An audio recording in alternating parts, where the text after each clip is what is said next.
Hello parents, this is a quick how to make a coin and slot container. You don't have to use coins and you don't really have to use a container. You could also just use a box. Coin and slot activities are really good because when you are picking up a coin or a button, you're having to pinch to put the item in through a slot. And that pinch or skill using the thumb opposed to your pointing finger, your second digit, is really good for grasp development. It helps to work on thumb opposition, strengthening the arches of the hands the more that you're using those muscles to oppose. And then you're getting the ulnar side of your hand where we want it to eventually get so that it's the strength side of our hand, and we're putting those fingers into our palm. So to make this, you will need either the container or the box. I recommend using a knife. You may also want to have scissors to be able to trim up the slit hole that you've cut. And then I've got some colored painter's tape or masking tape. You don't have to have that. Even just doing a slot and having your child put the coins through that slot will be really great at work for their fine motor skills and their grasp development. But I'm going to show you a few ways that you can also adapt this activity to work on a few academic related skills. So if you're using a container that has a removable lid like this, cream cheese, like whipped cream cheese containers work really well, cottage cheese containers, margarine tubs. You could use, if you get your yogurt in one of those containers that has the resealable lid, those work really well. There's a lot of options. It is easier though if you have like a soft plastic lid that is going to be easier to cut than a hard plastic one. Again, this is parents that are making this because we are going to be using a knife, and you want to make sure that you are practicing safe skills, safe practice when you are cutting. So make sure that you're cutting away from your body and that you are stabilizing what you are cutting. So I'm going to stabilize. I've got a box underneath, so I'm not worried about cutting anything. And I'm going to push my knife through the lid, making sure that my fingers are not where the knife is coming through, but I am holding to make sure that I'm stabilizing this. Now that I've got a little bit of a slit cut into the lid, I'm going to put the scissors through that hole, and I'm going to just cut a slit. For the demonstration that involves the tape, I'm going to end up actually putting a couple of holes or a couple of slits in the top of this container. There we go, we've already got our first slit. So if you are just doing a single slit and that's where you want to be done, that is perfectly fine. You can go ahead and have your child do coin and slot activity. And to make it more fun, don't have just a pile of coins or buttons or Cheerios or bottle caps.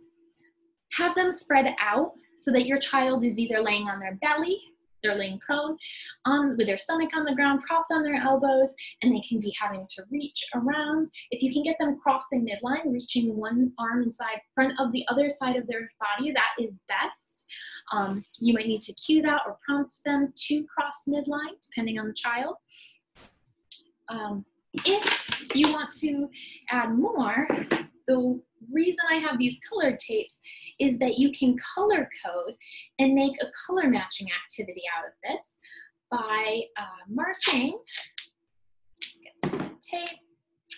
So I'm going to mark this first slit that I cut with some red tape there. I'm going to put another piece of tape through the hole.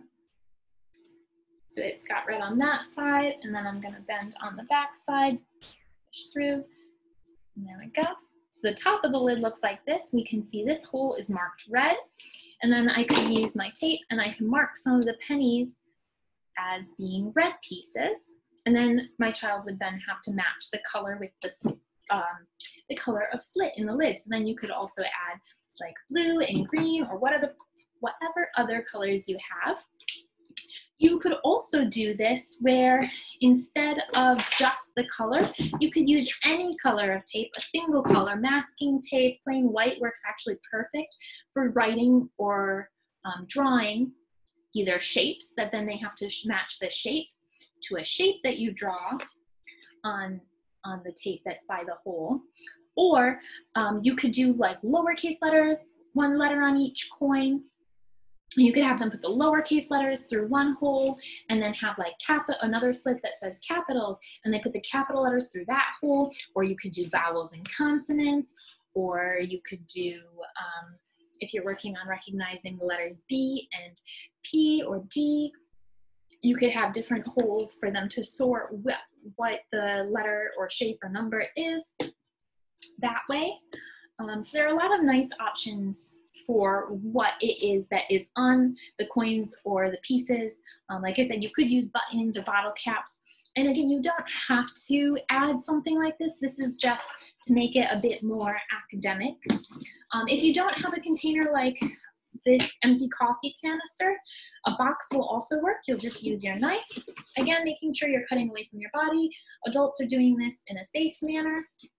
So I'm gonna end up cutting right here. I'll push my knife in. Cut. Go across just a little bit. We don't want a big hole. We want I'm gonna switch to my scissors. We want the hole to be rectangle shaped so that the coin has to fit sideways through the hole, because if they can just pick up a bunch of coins at once and drop them through, then they're not having to use their thumb opposed to their pointing finger to work on that pincher skill. There we go. So you can see I've got my first hole, or my first slit cut through this box. It also works just as well as the other container. That the child could drop the coins through. This box does also inside have another flap, so you can use your scissors and cut so that that flap is not blocking the hole as well. So now you can see inside I cut the flap and the hole. The kids will be able to put the coins through the hole using their pinching fingers.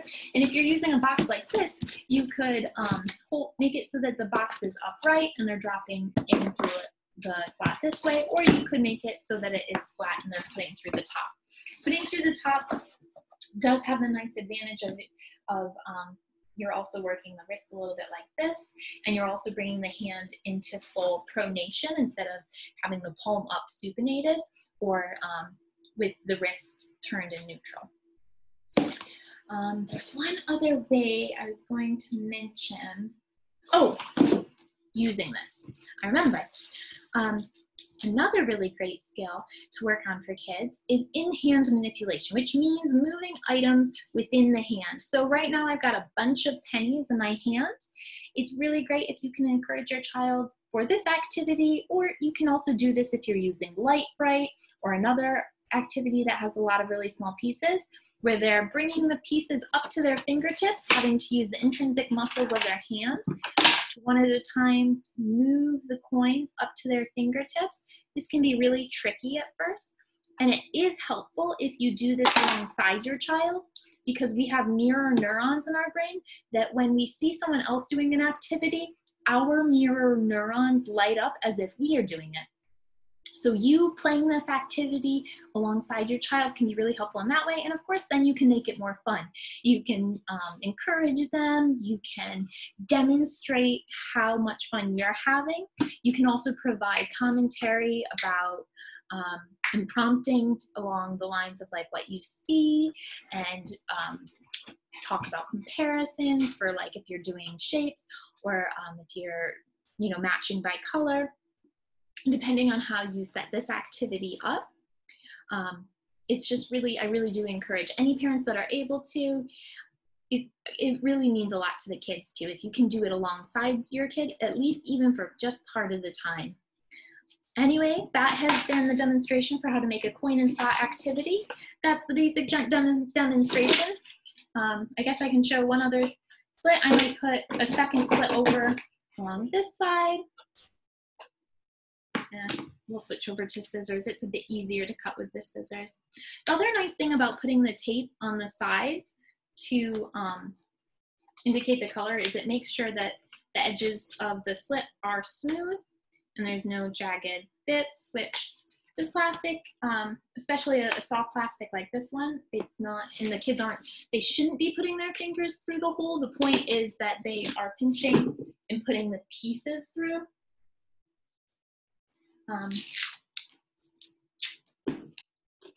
Last one.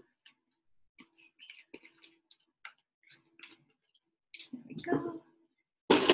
One more piece of green on here. And then since I'm using red and green are my demonstration colors here, I would want to make sure that I'm putting the tape on my, my pennies or buttons, coins. If I was doing bottle caps, you could use bottle caps because you are still getting that opposition pinching skills.